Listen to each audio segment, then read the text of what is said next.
दोस्तों शुरू करते हैं एक्सरसाइज 5.2 से question number 14। How many multiples of 4 lie between 10 and 250। यानी 10 के और 250 के बीच में आपके ऐसे कितने मल्टीपल्स हैं, 4 के मल्टीपल्स कितने हैं, यानी जो 4 से पूरी तरह से आपके डिवाइड हो जाते हैं। तो देखिए, आपको 10 नहीं लेना, 250 नहीं लेना, इनके जो बीच के हैं ना वो लेने हैं। तो 10 के बाद आपका फर्स्ट मल्टीपल क्या होगा 4 का। 10 के बाद 11 आता है, वो तो 4 का मल्टीपल नहीं होता। 12 होता है, ये 4 का मल्टीपल होता है। तो फर्स्ट मल्टीपल तो आपको डायरेक्ट ही पता चल जाएगा। तो लिखेंगे फर्स्ट मल्टीपल ऑफ 4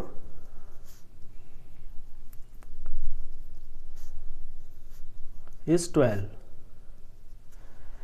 अब लास्ट मल्टीपल क्या होगा, यानी 250 से पहले क्या ऐसा नंबर होगा जो आपका 4 का मल्टीपल होगा, जो 4 से पूरी तरह डिवाइड हो जाएगा। इसके लिए आपको 250 को डिवाइड करना पड़ेगा। 4 से डिवाइड कीजिए,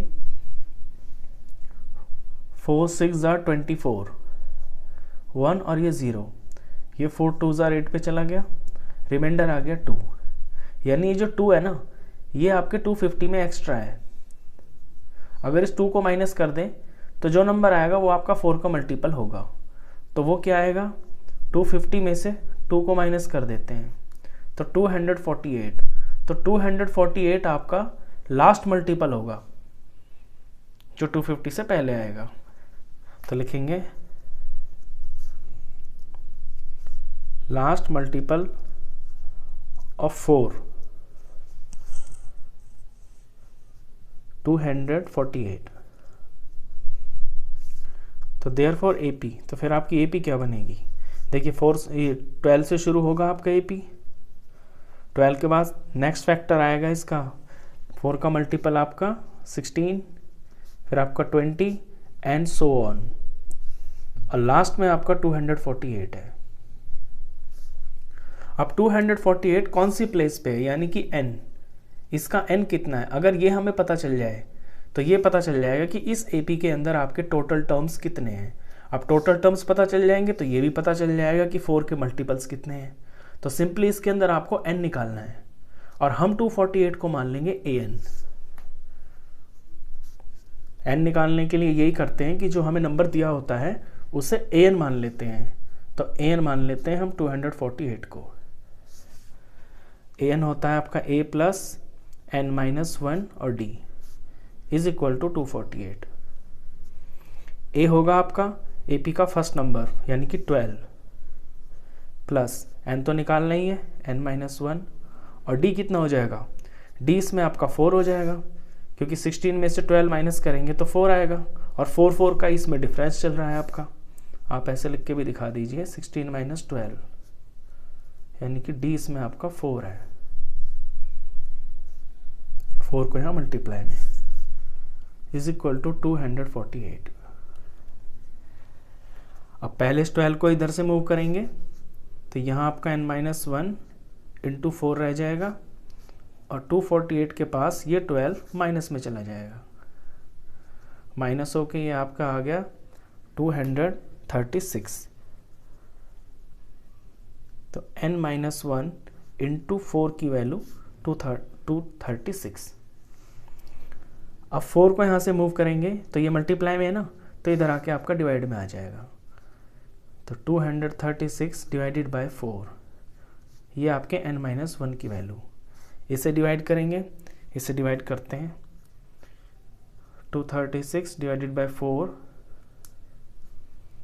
4 5 ज़ा 20, 3 और ये 6, 4 9 ज़ा 36। इसकी वैल्यू आपकी 59 आ गई। अब n निकालना है तो n को अकेला छोड़ देंगे, और 59 के पास ये जो -1 है ये इधर आके प्लस हो जाएगा। तो n की वैल्यू आ गई आपकी 60, यानी इस AP के अंदर आपके 60 टर्म्स हैं। 248 जो है आपका 60th प्लेस पे आता है। तो आपको आंसर मिल गया। 10 और 250 के बीच में आपके 60 मल्टीपल्स हैं 4 के। तो अपना आंसर लिखेंगे, answer there are 60 multiples of 4 between 10 and 250। इस तरह का क्वेश्चन एग्जाम में काफ़ी आता है। चलिए 15 क्वेश्चन करते हैं। For what value of n are the nth terms of the APs 63, 65, 67, ये एक AP दे रखी है एंड ये दूसरी AP दे रखी है 3, 10, 17 आर इक्वल। कहता है n की ऐसी कौन सी वैल्यू होगी जब आपकी दोनों APs का जो nth टर्म है वो इक्वल होगा। जैसे कि ये आपकी एक AP चल रही है 63, 65, 67, यहाँ पे आगे चलती रहेगी ये आपकी सेकंड AP है, ये भी चलती रहेगी। तो कहीं पे इस AP के अंदर कहीं पे आपका कोई नंबर आएगा जो इस AP में भी आएगा, यानी कौन सी जगह पे आपका सेम नंबर आ जाएगा। nth प्लेस बतानी है। तो इसमें हम nth को मान लेते हैं, ये मान लेते हैं कि nth term are the nth terms of the APs।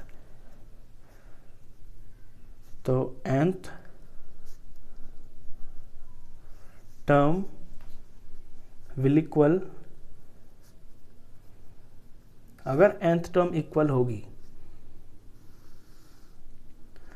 तो फिर इस AP की nth टर्म यानी कि इस AP का an आपका बराबर होगा इस AP के an के बराबर। इनका फॉर्मूला लिखें, a plus n minus 1d is equal to a plus n minus 1d। ये पहले मैंने फॉर्मूला लिख लिया। अच्छा, फर्स्ट AP में आपका a क्या है 63।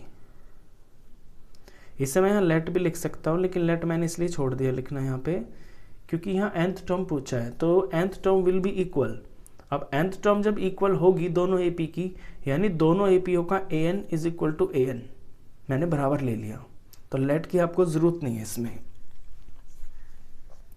63 प्लस n माइनस 1 और ये आपका d इस वाली AP में, इसमें आपका d कितना आएगा, इसमें d है आपका 65 माइनस 63 यानी कि 2। तो इसका d आपका 2 है, तो यहाँ आप 2 लिखेंगे। दूसरी AP में a है आपका 3 प्लस n माइनस 1 और इसका d कितना होगा 10 माइनस 3 यानी कि 7। इसमें आप d की जगह 7 लिखेंगे। अब इसे सिंप्लीफाई करेंगे तो ये 63 प्लस 2 को बारी बारी से मल्टीप्लाई करेंगे तो ये 2 इंटू n 2n हो गया, और 2 को माइनस 1 से मल्टीप्लाई करेंगे तो माइनस 2 हो गया। यहाँ पे 3 एज इट इज़ प्लस 7 को n से किया 7n हो गया, और माइनस 1 से किया तो माइनस 7 हो गया। अब मैं अपने n जो हैं उन्हें लेफ्ट साइड में रख लेता हूँ, तो ये 2n और ये 7n इधर आके माइनस हो जाएगा। नंबर्स को मैं एक तरफ रख लेता हूँ। यहाँ 3 ऑलरेडी है, यहाँ माइनस 7 इसका खुद का अपना ऑलरेडी है। यहाँ से नंबर्स मूव होंगे आपके, तो ये जो प्लस का 63 है इधर आके माइनस 63 हो जाएगा, और माइनस का जो 2 है ये आपका प्लस 2 हो जाएगा।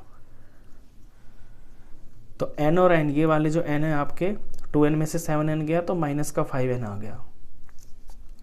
नंबर पे देखें, पहले प्लस के नंबर देख लेते हैं कितने हैं। 3 और 2 आपके प्लस के 5 है, और माइनस के नंबर हैं आपके ये 63 और 7 माइनस 70 हो गया। फर्दर सॉल्व किया तो माइनस 5n आपका, ये दोनों मिलके माइनस 65 हो गया। प्लस माइनस सब्ट्रैक्ट हो गए, बड़े का साइन आ गया। तो n की वैल्यू आ जाएगी आपकी माइनस 65 अपॉन में n के पास जो है प्रोडक्ट में है माइनस 5, दूसरी तरफ आके डिवाइड में चला जाएगा। माइनस से माइनस कट गया और n की वैल्यू आ गई आपकी 13। 65 बाई 5 13 होता है, तो n आपका 13 आ गया। यानी इस AP में जो 13th नंबर पे नंबर आएगा आपका, यानी A13, वो इसके A13 के बराबर होगा। तो क्वेश्चन की तरह अपना आंसर लिख दीजिए। nth term of an AP, for what value of n? तो therefore value of n is 13। चलिए 16 क्वेश्चन करते हैं।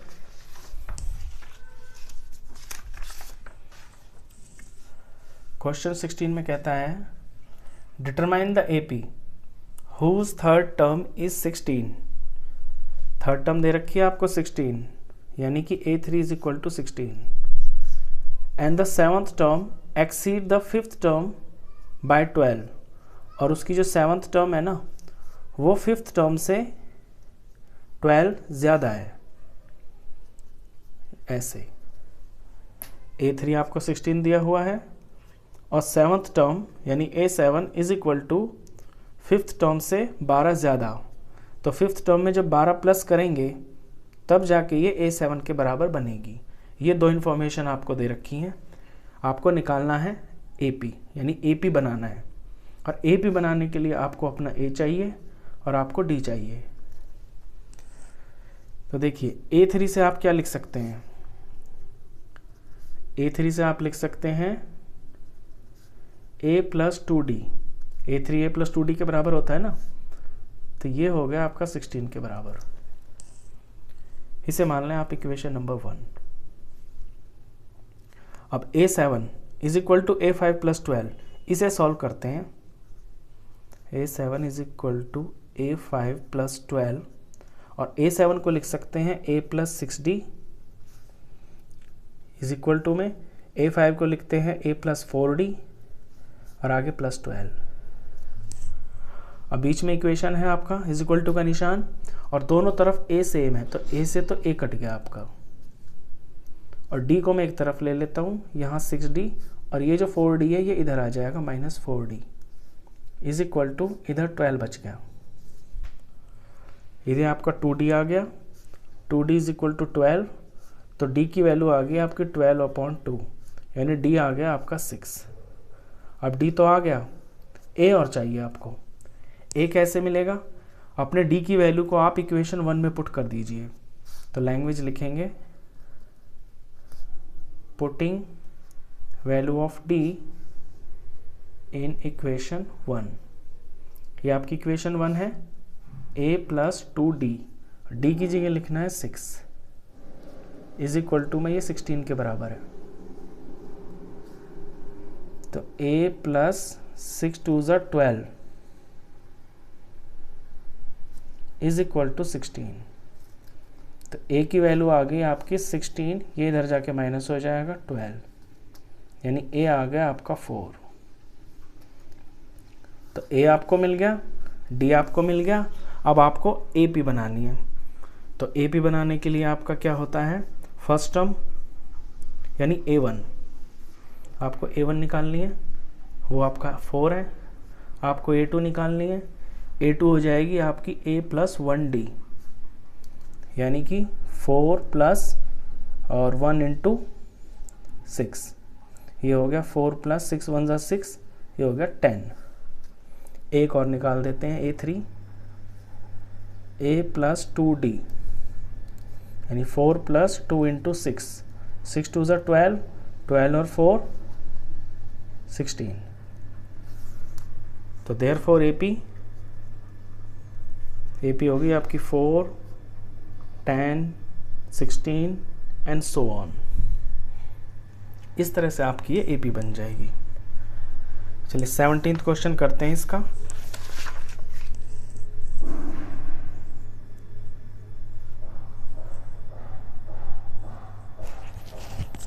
Find the 20th term from the last term of the AP 3 8 13 and 253।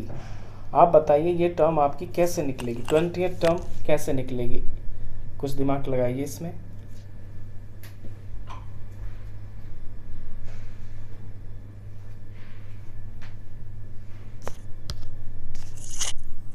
From the last of the AP, बिल्कुल नई चीज है ये। आपको AP दिया हुआ है, AP गिवन है आपका 3 8 13 and 253 from the last term. अभी तक आप आगे से निकालते थे, आगे से आप कोई भी टर्म निकाल लेते थे अपना ए एन के अंदर एन की वैल्यू पुट करके। अभी जो है कहता है कि पीछे से आपको 20वां नंबर निकालना है। तो देखिए जब पीछे से टर्म निकालते हैं ना तो इसका सिंपल सा फॉर्मूला होता है, एक फॉर्मूला ये है L माइनस n-1 और ये D। ये आपके पीछे से टर्म निकालने के लिए है। मान लीजिए आपको पीछे से 20th टर्म निकालनी है ना, तो मैं लिखूंगा 20th टर्म फ्रॉम लास्ट।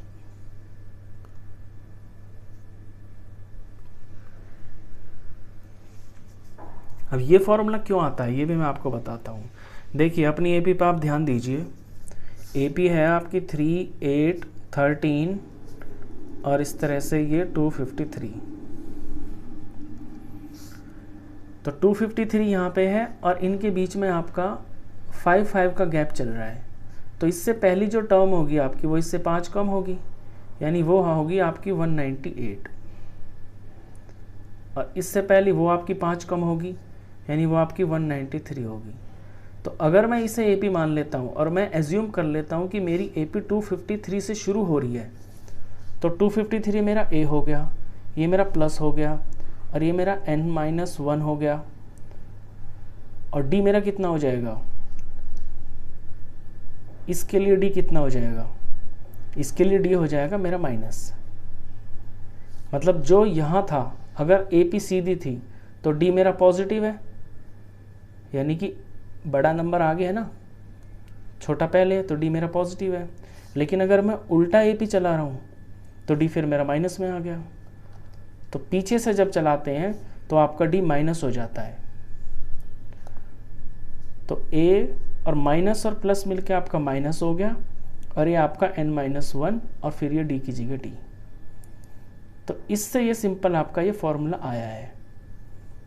यहाँ पे ए मेरा लास्ट टर्म है, माइनस माइनस, और डी मेरा एग्जैक्ट अब वही आ गया डी जो मेरा आगे निकला था। तो ये डायरेक्ट फॉर्मूला है आपका। अगर आपको पीछे से निकालनी है कोई टर्म तो सिंपल इसमें वैल्यू भरते हैं और आपका आंसर आएगा। तो लास्ट टर्म है आपकी 253, माइनस का माइनस और n-1, यानी कि n की जगह आपको 20 लेना है। और इस क्वेश्चन में डी है आपका 5, 8 - 3 यानी कि 5। तो यहाँ पे आप 5 लेंगे। सॉल्व करते हैं। 253 माइनस ये मिलके आपका 19 बन गया और ये 5। 253 एज इट इज़, माइनस का माइनस और 19 5 होता है आपका 95। इसमें से 95 माइनस कर देंगे, आपका आंसर आ जाएगा। 13 में से 5 गया 8, 14 में से 9 गया 5 और यहाँ 1 बच गया आपका। 1 में से कुछ नहीं गया तो 158। यानी इस एपी की अगर आप पीछे से गिनना शुरू करें तो 20th नंबर पे आपका 158 आएगा। तो लास्ट से जब शुरू करते हैं तो ये कॉन्सेप्ट होता है। चलिए 18th क्वेश्चन करते हैं।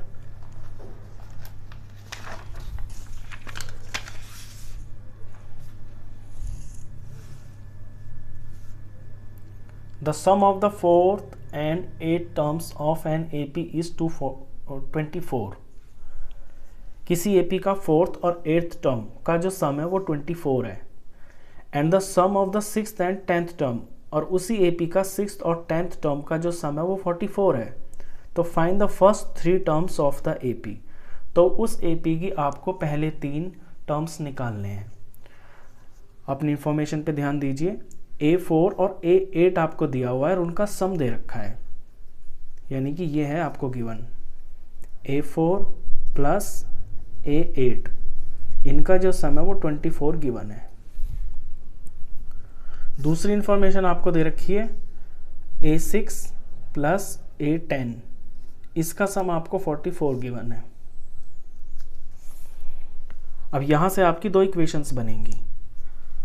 A4 को हम लिख सकते हैं A प्लस 3D, A8 को लिख सकते हैं हम A plus 7D is equal to 24।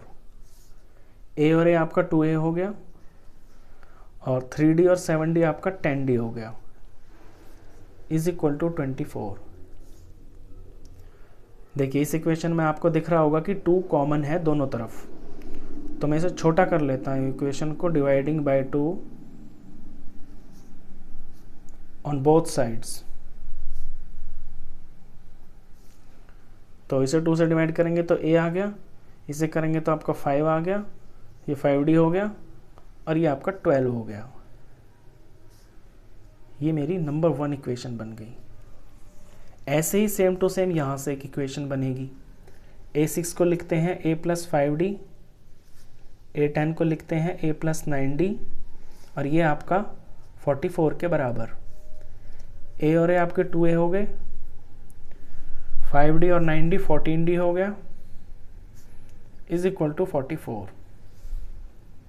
इसमें भी मुझे 2 कॉमन दिख रहा है दोनों तरफ, तो मैं इसे भी 2 से डिवाइड कर लेता हूँ। तो लिखूँगा dividing by 2 on both sides. तो 2A को जब 2 से डिवाइड करेंगे तो आपका A आएगा, 14 को करेंगे 2 से तो आपका 7 बन जाएगा और ये D, और 44 को करेंगे तो आपका 22 बन गया। ये मेरी नंबर 2 इक्वेशन आ गई। अब एलिमिनेशन मेथड से आपके A और D आ जाएंगे, जैसे आप पिछले क्वेश्चंस में भी करते आए हैं। तो ऊपर नीचे लगाते हैं अपनी फर्स्ट सेकंड इक्वेशन को। तो A plus 5D is equal to 12 and A plus 7D is equal to 22। Elimination करेंगे इन्हें तो नीचे साइन चेंज होगा नीचे वालों का, ये प्लस का माइनस, प्लस का माइनस, प्लस का माइनस। A आपका एलिमिनेट हो गया, -7 और +5 -2 आ गया और ये D। इसी तरह से प्लस माइनस है, माइनस का बड़ा है तो सब्ट्रैक्ट होके आपका 10 आ गया, लेकिन माइनस का आएगा क्योंकि माइनस का नंबर बड़ा है।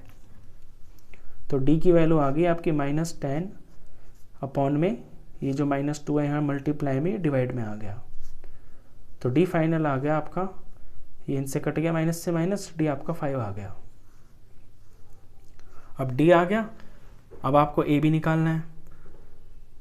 तो D की वैल्यू को इक्वेशन 1 में पुट कर देते हैं। लैंग्वेज लिखेंगे, putting value of D in equation 1। First equation है मेरी A प्लस 5D और D की जगह लेना 5 इज इक्वल टू 12। तो A प्लस ये 25 हो गया इज इक्वल टू 12। तो A इज इक्वल टू ये 12 और 25 इधर आके आपका माइनस हो जाएगा। तो A की वैल्यू आ गई आपकी, इन्हें सॉल्व करेंगे तो प्लस माइनस सब्ट्रैक्ट होगा, सब्ट्रैक्ट होके आपका 13 आएगा और क्योंकि बड़े का साइन माइनस है तो -13 आएगा। तो A आ गया आपका, A आ गया, D आ गया। आपको निकालनी है फर्स्ट 3 टर्म्स। फर्स्ट 3 टर्म्स का मतलब है आपको अपना A निकालना है, ये तो यहीं से निकल गया -13। आपको A2 निकालना है, A2 होता है आपका A प्लस 1D। अब 1 लिखें या ना लिखें वो आपकी चॉइस है, मैं इस बार नहीं लिखता हूँ। A plus D value put करते हैं, A की जगह -13 प्लस का प्लस और D की जगह आपका 5। तो ये आ गया आपका माइनस का 8। थर्ड टर्म यानी A3 निकालना है। A होगा ये A प्लस 2D। तो A की जगह पे लेना है आपका -13 प्लस का प्लस 2 का 2 और D की जगह 5। तो -13 प्लस 10 ये आपका -3 आ गया। निकल गई आपकी पहली 3 टर्म्स। फाइनल आंसर आप ऐसे भी लिख सकते हैं, आंसर -13 -8 एंड -3। यही CP की आपकी पहली 3 टर्म्स थी। तो आई होप आपको ये सारे क्वेश्चंस अच्छे से समझ में आए होंगे। वीडियो अगर अच्छा लगा हो तो प्लीज़ इसे लाइक कर देना, फ्रेंड्स में, क्लासमेट्स में शेयर कर देना, और 10th क्लास का कंप्लीट मैथ्स पढ़ने के लिए आप इस चैनल को भी सब्सक्राइब कर देना। Thank you.